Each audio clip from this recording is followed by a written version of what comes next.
La educación está constantemente puesta en jaque. Las instituciones, los programas y sobre todo los docentes están permanentemente bajo la lupa. Todos fuimos alumnos, algunos aún lo seguimos siendo dentro o fuera del aula. Las condiciones cambian. Hay preguntas que se precisan hacer para comprender mejor la situación. ¿Quién forma a los docentes? ¿Cómo es ese proceso? ¿Se termina la formación cuando uno se recibe? ¿Cómo es la transposición intraaula de alumno a docente? En este trabajo nos proponemos investigar cómo se forman los docentes, cómo se formaban y cómo se forman en tiempos actuales, no solo dentro de una institución. Vamos a indagar para ver qué más hace la formación de una persona que luego modelará la sociedad del futuro. La preparación de las clases prácticas era una especie de dictado. Ustedes van a enfrentarse a la clase y entonces llegan y les preguntan tal cosa. Bueno, a ver, los niños, ¿qué le van a responder? Y tal cosa, profesor, tal cosa, profesor, tal. Bueno, entonces si le dicen eso, ¿ustedes qué van a responder? O sea, además de tener una planificación tipo la que se realiza actualmente, era una planificación tan cerrada, tan estructurada, que hasta tenía pensadas las respuestas posibles del niño. Y eran hojas y hojas y hojas y hojas de planificación. Cosa que a mí me enojaba mucho, porque yo sentía la necesidad de tener planificaciones flexibles.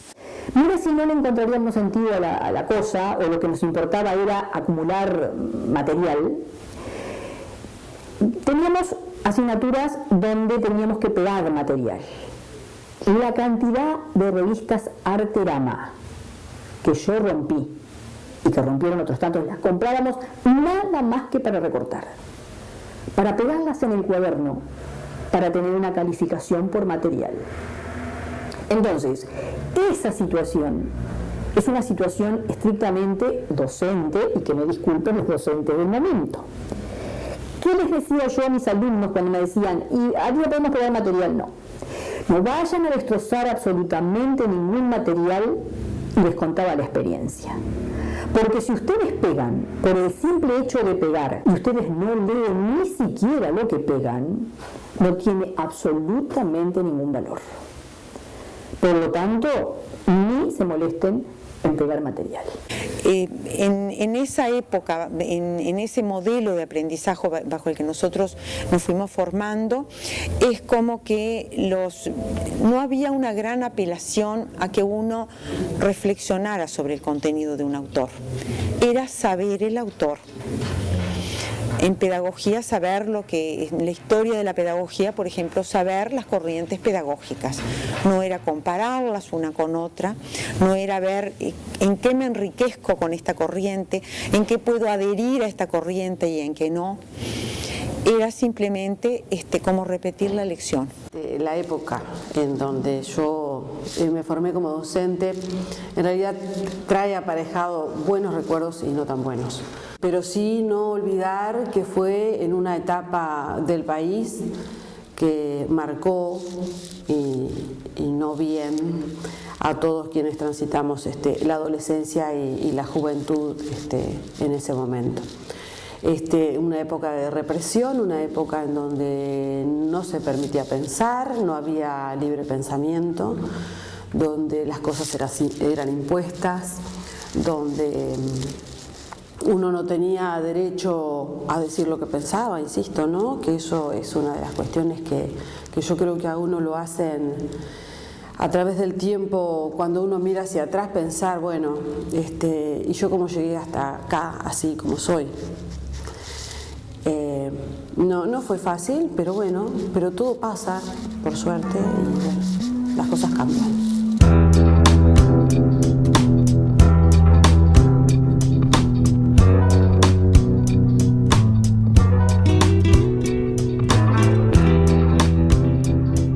Aprendíamos leyendo, estudiando, exponiendo, haciendo informes, trabajos, relacionados con la práctica, por supuesto, porque nosotros ya en segundo empezamos con la práctica y en primero ya empezamos a tener que hacer informes o trabajos de la práctica. Lo más sencillo, para algunos hoy por suerte es bastante sencillo, empiezan una carrera que dura alrededor de 4 años, terminan y se reciben, eso es lo ideal. Yo empecé en el año 2000 y me recibí en el 2013, el año pasado. El año pasado terminé mi carrera en el profesorado semipresencial. La empecé en el formato libre, es preparar exámenes, ir a Montevideo a darlos, en el IPA, en el Instituto de Profesores Artigas. Y bueno, ahí en ese sistema se va muy a poco, sobre todo si uno está trabajando, como yo ya estaba trabajando en primaria, no estaba de dedicación full time al estudio, entonces bueno, preparaba exámenes para los periodos, iba dando exámenes. En algunos momentos me decepcioné bastante con la carrera, con la institución, abandoné. Gente de mi entorno me entusiasmó para que siguiera, retomé, volví a dar exámenes y así muy de a poquito hacia la práctica. Al mismo tiempo yo trabajo en la Escuela de Música como docente desde el 98, de 1998, desde que se fundó la escuela. Y bueno, en el año 2006 me pasé para... 2006, no, estoy diciendo mal, en el 2007 me pasé al profesorado semipresencial, en donde, bueno, eso obviamente beneficia a todos los estudiantes que vivimos en el interior del país. Y bueno, también seguí avanzando en la carrera, tranquilo, que cuando me recibí ya tenía 15 años de experiencia docente. Marca una diferencia de algún punto con los estudiantes que están arrancando con 18, 19 años la carrera, ¿no? Marca una diferencia sobre todo en los intereses, no en la capacidad, porque todos somos muy capaces, por lo menos los compañeros de generación míos, fue una generación muy buena, de gente muy talentosa, pero ya vas al conocimiento desde otro lugar, desde un lugar de placer, de gusto, de interés real por lo que estás estudiando, y muchas cosas que ya las había leído quizás por cuenta propia porque las necesitaba para mi trabajo.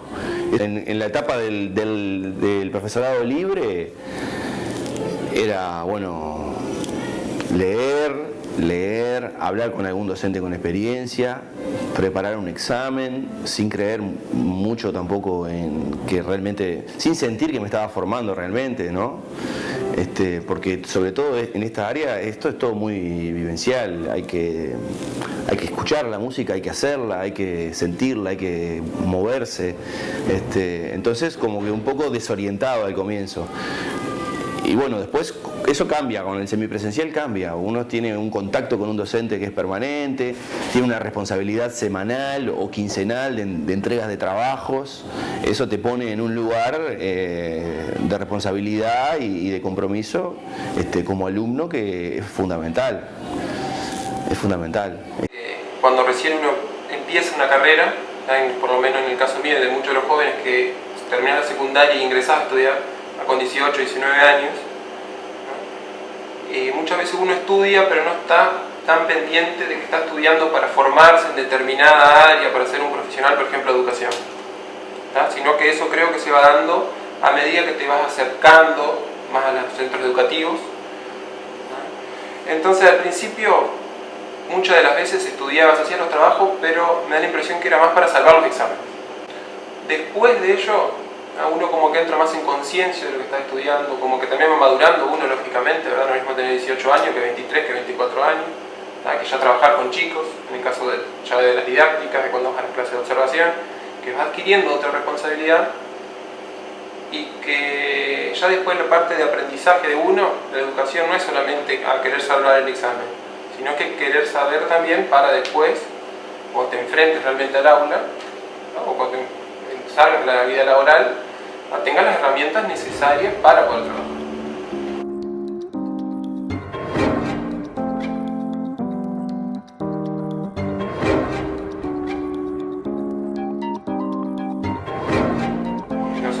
hemos tenido docentes que eran más de dar estilo de clase más de cátedra, como se dice, ¿verdad? Donde nosotros realmente éramos más pasivos, ¿tá? Que sí, obviamente nos llamaban a la reflexión, pero siempre como escuchando un poquito más. Hemos tenido formación de profesores, por el contrario, totalmente diferente, que lo que intentaban constantemente era hacerte razonar a vos, crearte un conflicto a vos, ¿tá? Para que vos logres en definitiva lograr el conocimiento, la idea o tu propio punto de vista de una situación, ¿tá? Pero en la formación docente realmente en los 4 años te vas a encontrar con todo.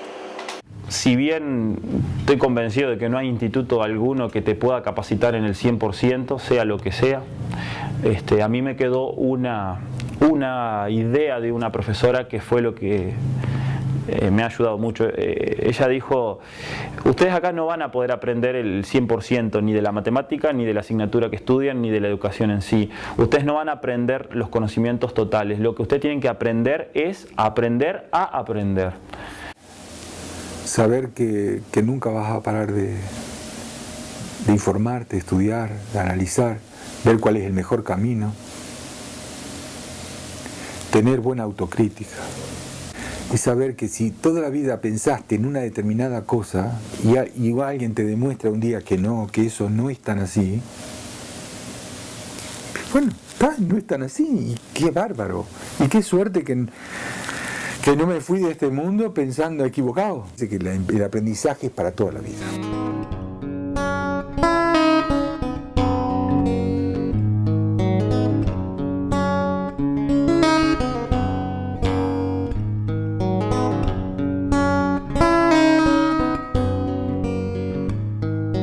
La mayoría de los estudiantes chocan después con una realidad que no les permite hacer esos cambios que pensaban. Si bien yo podía aplicar todo lo que había aprendido.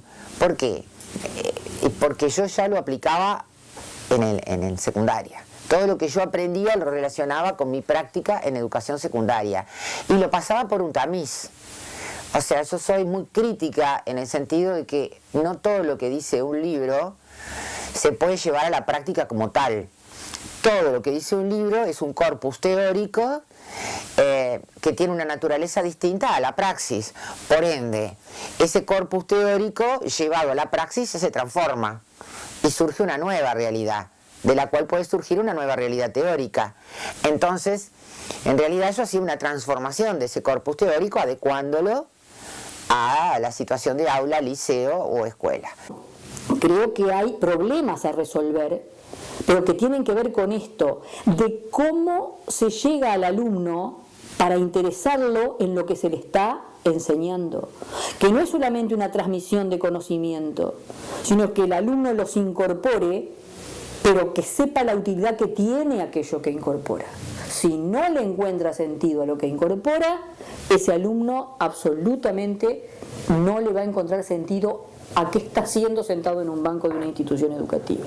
Desde que yo venía transitando mi educación en el liceo, era esa la dinámica. La actitud pasiva nuestra de estudiantes y el docente que sabía todo y manejaba la situación. ¿Cómo eso repercute? Y bueno, yo admito, y muchas veces lo converso con las gurisas acá, ¿no? Esto de que uno reproduce formas. Y claro, y cuando uno está en el aula y reproduce esas formas y no son felices para los resultados, para los estudiantes, obviamente que lo que uno tiene que hacer es reformularse qué estoy haciendo. Salimos llenos de teorías de los institutos de formación docente, pero la teoría nos sirve para conocerla y saber un examen, pero no para llevarla a clase, porque yo frente a una realidad no puedo ponerme a pensar, ay, a ver a qué autor aplico acá. No, es absurdo. No, a ver qué hago yo, fulana de tal acá. El autor que se quede con el libro, porque es la verdad. No podemos convertirnos en intelectuales adentro de la clase recordando la teoría de fulano. Es escapar de la realidad. Yo me acuerdo que de mañana leía Vygotsky y de tarde iba a ver si era verdad, ¿no? O a Usud, lo que sea. Porque cuando te entusiasmas con algo, ¿no? Cuando realmente decís, qué bueno lo que está diciendo este tipo. Y después vas y decís, bueno, vamos a ver, ¿no? O sea, cuando vos estás y eso tiene que ver también con el éxito de la educación. Cuando vos algo te atrapa y realmente te llama la atención y te hace que estés pensando en eso, realmente lo vas a aplicar o vas a buscar cómo eso se pega con la realidad. La formación principal se adquiere dentro de las aulas, con los docentes mismos, ¿no? Transitando por las escuelas y viendo cómo era la operativa, la interna, y como que de pronto uno decía, en la parte teórica viene todo esto y está este planteo y todo lo demás, y cuando uno va a la práctica, de pronto esas cuestiones no encontraban forma de poder aplicarse, ¿no? Como hay veces que yo lo comparo con lo que les pasa ahora a las estudiantes o a los estudiantes del instituto que dicen, la teoría va por un lado y la práctica va para el otro. Lo que manda es la realidad. Esta clase que tengo hoy no es la misma que la que tuve el año pasado, por más que sea de la misma área, ¿no? Y esta misma clase no es lo mismo hoy que mañana. Y no es lo mismo esta clase cuando entra a la escuela que cuando vuelve del recreo y que cuando se va. O sea, en eso el docente es como un artista plástico que va modificando su cuadro de acuerdo a lo que va viendo y a lo que va sintiendo, ¿no? Y es así, uno tiene que ir adaptándose a la realidad, porque lo que manda es la realidad, pero detrás hay que tener fundamento teórico, tiene que haber sustento de lo que yo estoy haciendo. En realidad, la teoría siempre es el sustento de la práctica. Una cosa es la teoría y otra cosa es la realidad. No hay Vygotsky, no hay Ausubel, no hay Piaget que hable de la realidad exacta que ocurre hoy o que va a ocurrir mañana o pasado mañana en las aulas. Son teorías, hay que tomarlas como eso. Las cosas que pensaron y que escribieron y que teorizaron los tipos son fantásticas, porque realmente mucho de eso es lo que nos forma a nosotros y es lo que nosotros volcamos después en la clase. Pero nada se traslada así esquemáticamente de la teoría a la práctica. Y la metodología y las estrategias y los marcos conceptuales y el paradigma en que uno va formando y en que uno se va parando, parte de esa contrastación entre lo que uno estudia, lee, piensa y cómo lo contrasta con la realidad permanentemente. En mi caso fue así.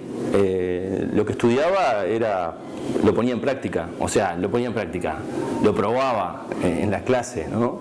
Y ahí fui encontrando un camino y fui adaptándome más a algunas corrientes que a otras, pero no en forma, no religiosamente a una, porque no existe eso. Lo que manda es la realidad.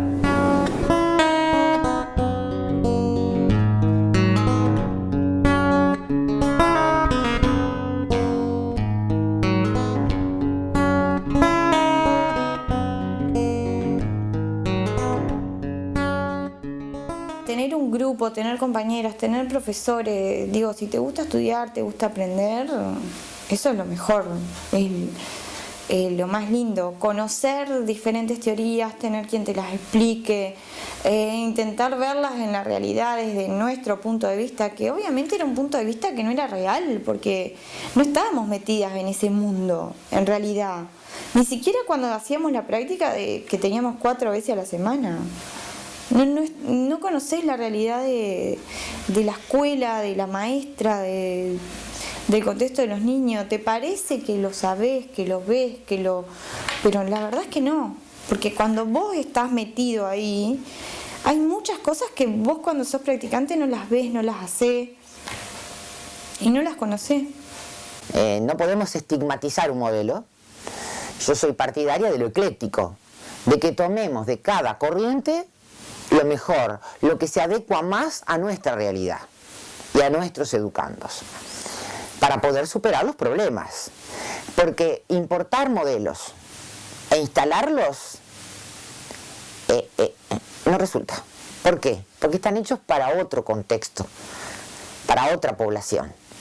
Y eso obviamente genera un fracaso.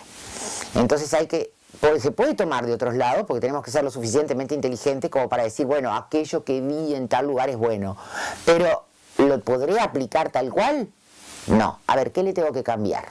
Pero para eso hay que conocer en profundidad la realidad de nuestro país. No solo en cuadros estadísticos, sino la realidad, el territorio nacional, las escuelas, los liceos, cómo trabajan los maestros, cómo trabajan los profesores. Porque a veces el aula parece ser lo que decía Skinner, una suerte de caja negra, en la que no se sabe qué es lo que acontece dentro.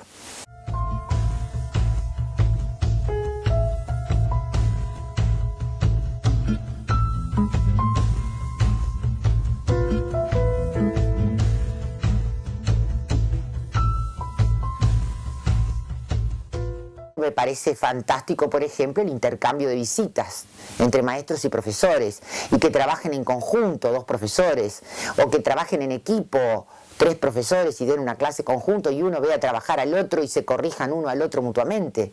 Es una práctica pedagógica que enriquecedora al máximo.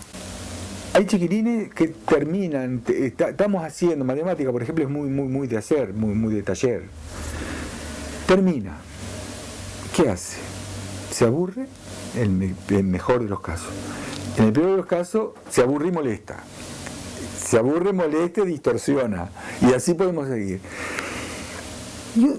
Cierta vez se me ocurrió, miren que no inventé la pólvora, esto lo debo haber sacado de algún lado, o si no, la necesidad te lleva a inventar cosas.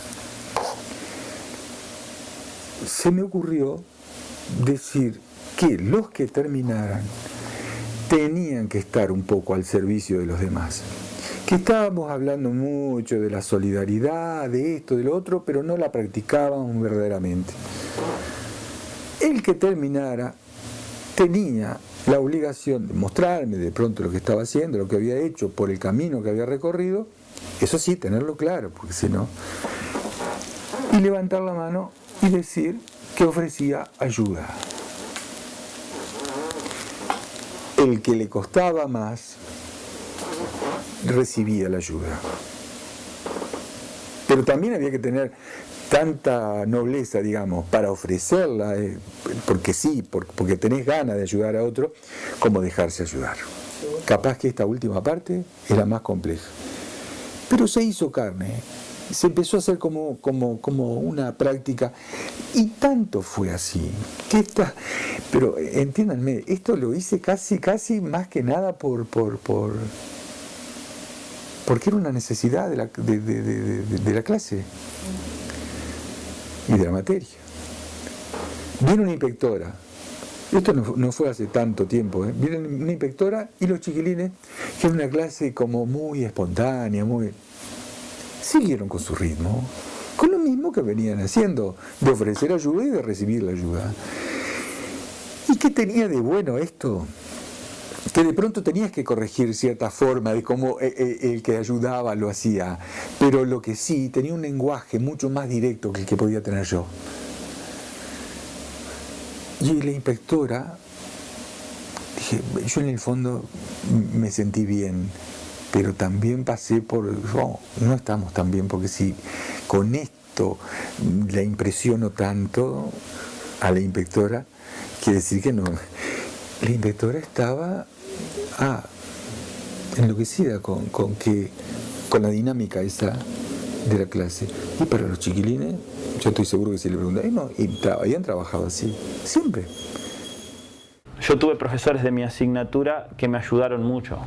Y podría dar nombres, no sé si viene al caso, pero hay un profesor retirado ya que se llama Heraldo Bouvier, que creo que todo el mundo conoce, que fue una de las personas que me ayudó mucho cuando entré en el liceo.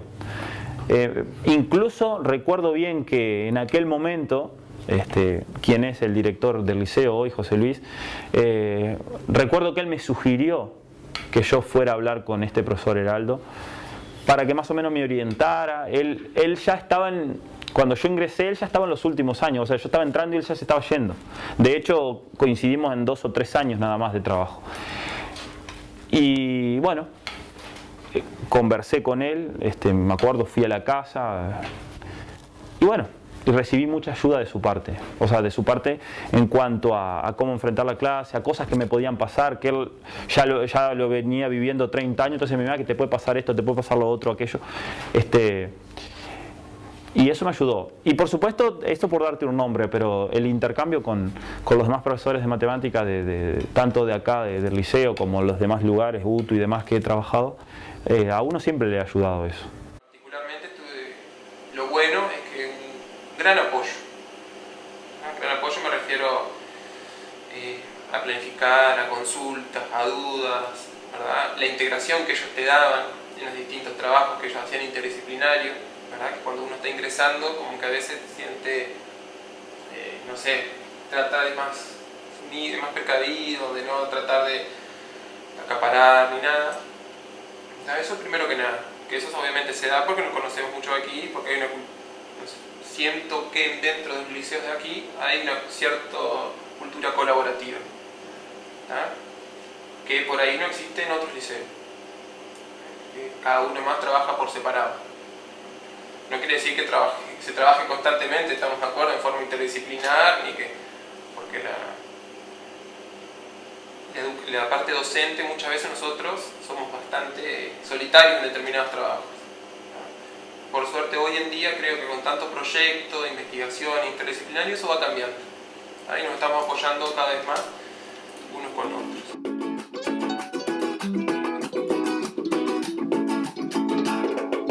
Pienso que si hay tanta polémica en la educación es porque estamos avanzando. Porque cuando se generan polémicas es para avanzar. Cuando todo queda quieto y tranquilo y no tenemos derecho a opinar, no vamos a ningún lado. Cuando hay discusiones, posibilidad de reflexión, cuando apostamos, cuando se invierte en educación, nunca tenemos que arrepentirnos. Cuando nos dan las posibilidades de opinar y de decir lo que pensamos, es porque estamos avanzando. Se trata de que no nos quedemos en la cultura de la queja, porque eso es como dice Alicia Fernández, quedarse en la cultura de la queja nos impide pensar. Yo tengo que a partir de la queja y de descargar todo lo que siento frente a esta situación de impotencia que es muy válido, bueno, me dejo de quejar y empiezo a pensar con el otro cómo puedo resolverlo. Todo docente tiene que pensar en ir a más y a mejor. Nunca conformarse con lo que hace. La frase de Kant es ir a más y a mejor.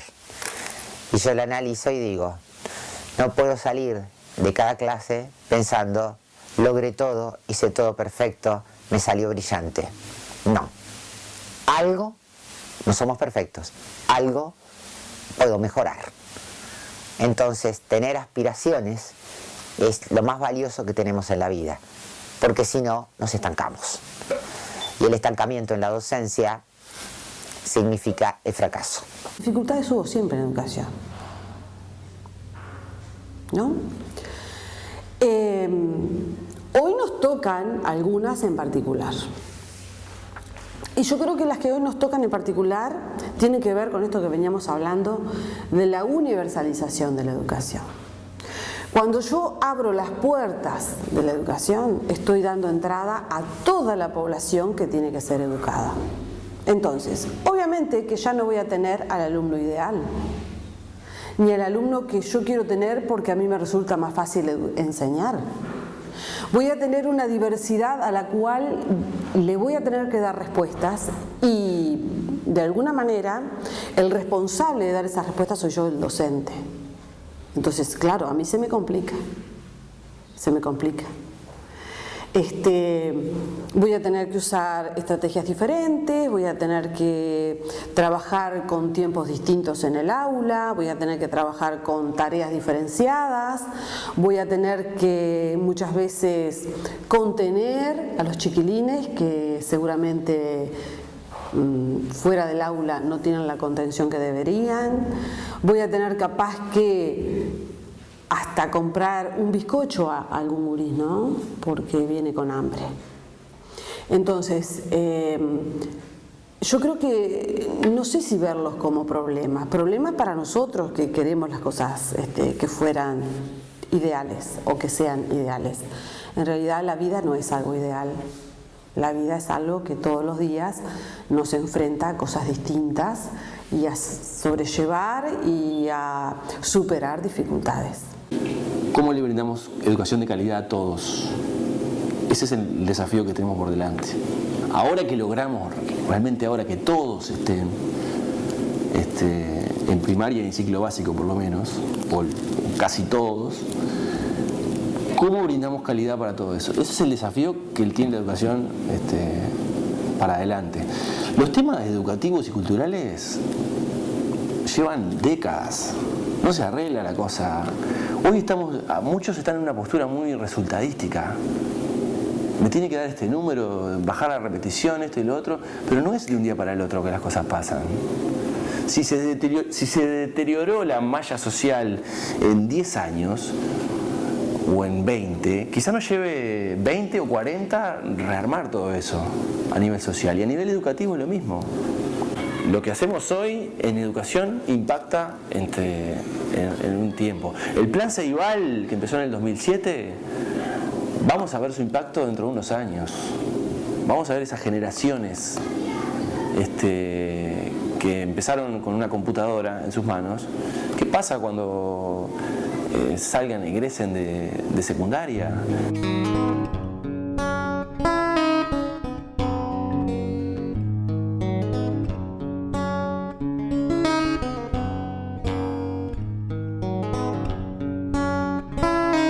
No podemos negar la realidad. Si la tecnología la tenemos que usar. Si no, seguiríamos en la época de las cavernas y el mundo no hubiera progresado. Cuando el ferrocarril entró al Uruguay, si tú lees los documentos que hay, las críticas eran severísimas, porque culpa de las chispas que salían de la barriga del monstruo, así la llamaban a la locomotora, se incendiaban los campos y se espantaban los animales y la ganadería disminuía. Eran las excusas para atacar al ferrocarril. Eso está en los documentos de la época, lo que se decía. Entonces, si esa situación, que nos quedamos anquilosados en eso, sin reconocer lo valioso que puede ser lo otro, por supuesto que no vamos a progresar. El cambio tecnológico viene acompañado de un cambio social. Ya no ingresan a las instituciones educativas clase media, media alta, sino que hay una masificación de la educación, y eso hace que haya una superpoblación en los liceos, que haya generado acá la división en el liceo 1, liceo 2, que a magisterio ingrese ya con un perfil de ingreso o sociocultural más bajo, más medio y bajo, aunque va cambiando según las generaciones. Es una realidad compleja, socioculturalmente compleja, porque tengo clase alta, clase media baja. Un contexto difícil a veces, porque a veces hay que enseñar hábitos lingüísticos, hábitos de comunicación, que de pronto no se tienen apropiadamente, ¿no?, para lo que va a ser el perfil de un futuro docente. Estos cambios yo los evalúo como positivos. El ingreso de la tecnología, porque permite a todos llegar a la información. El tema es cómo transformar esa información en verdadero conocimiento, porque no toda información es conocimiento. La información es conocimiento de alguien, el que la puso. Se transforma en conocimiento mío cuando logro absorberlo, interiorizarlo y aplicarlo en algo en mi propia vida. En todo caso, si no, no es conocimiento. La educación no está aislada de todo el devenir, de la propia vida de nosotros, ¿no? Me gustaría que buscáramos más, que todos sean participantes del proceso que no se termina, que hay que reformularlo siempre. Pero no solo los docentes, los alumnos, los docentes, la familia, los padres, los vecinos, los comerciantes, los empresarios. Me parece que de todos esos tendría que haber como un gran... Siempre he soñado con esto, pero bueno, por lo menos déjenme seguir soñando, que algún día va a aparecer en la prensa un gran congreso nacional, donde todos podamos aportar para una educación común y saber a dónde vamos y caminar juntos. Eso me gustaría. Deberíamos ir a lo que te decía hoy. Ya estaban todos dentro del sistema, ahora vamos a ver cómo le damos calidad a todos. Cómo le brindamos calidad a todos, no solo a algunos. Ahora que están todos adentro, que estamos todos adentro, y aparte que la formación es permanente y para toda la vida, ¿cómo lo hacemos con calidad? ¿Cómo elevamos los estándares de calidad de lo que hacemos? ¿Cómo logramos que cada uno aprenda lo que necesita? Y cómo darle a cada uno lo que necesita en el momento que lo necesita. Cómo permitimos que cada uno haga su ruta, su carrera dentro del sistema educativo. Cómo podemos lograr pensar a cada individuo surcando distintos sistemas y no a cada sistema recibiendo 100 o 200 personas cada año, sino cómo vemos esa ruta, cómo logramos que realmente pensar una ruta para cada uno de nosotros y cada uno ser consciente de la ruta y elegir también esa ruta, ¿no? Y aprovecharla al máximo. Eso es a lo que deberíamos ir, me parece, a lo que deberíamos apuntar. Calidad para todos. Hay una película muy buena que se llama La Pizarra, la dimos el año pasado, que es, hay unos maestros que andan en las montañas, en el oriente, no recuerdo qué país, con unos pizarrones buscando niños para enseñar. Esa es un poco la idea ¿no? Tengo que enseñar. Bueno, voy a enseñar en cualquier condición, en cualquier lugar. Lo necesito porque soy eso. Eso es un poco lo que más o menos nos guía.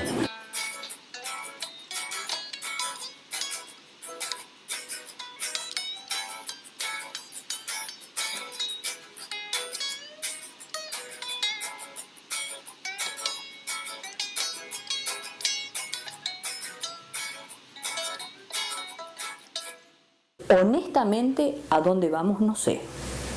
Sí me gustaría, y es un deseo pero muy sincero, que para la generación, la de ustedes y los más chicos, les espere un mundo mucho mejor, que se pueda revertir prontamente esto, donde no nos domine el consumismo, el poder engolosina. El poder engolosina y el poder por el poder mismo en todos los aspectos, en cualquier aspecto, de cualquier tipo. Si alguien se siente con poder, va a tratar de instrumentarlo para dominar.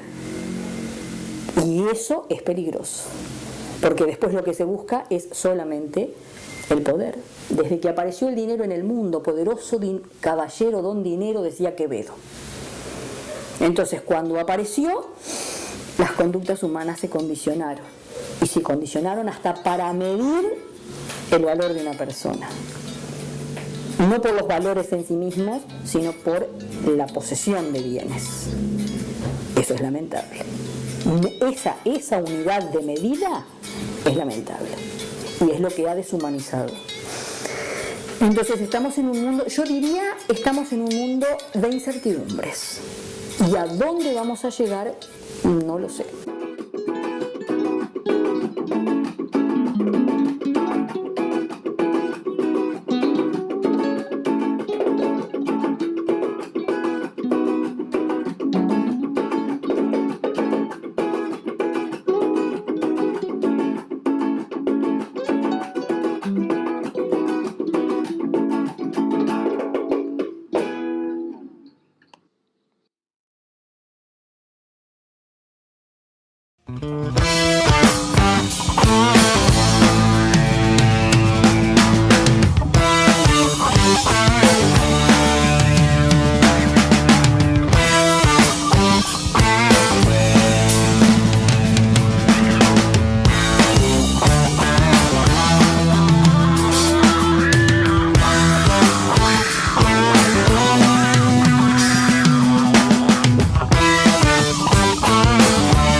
think I'll go on a walkabout and find out what it's all about. And that ain't hard. Just me and my own 2 feet. In the heat, I got myself to meet.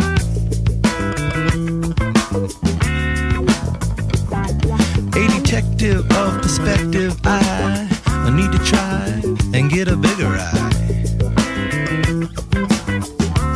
Open wide. Bloodwood flowers in my gaze. Walk about in the sunny days. Do me now. On a walkabout.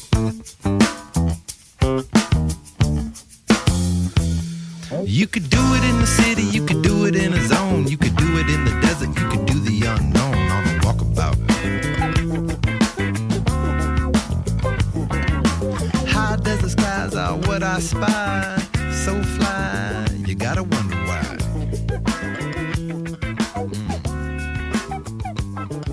The stingrays must be fat this year, I'm moving slow in my lowest gear.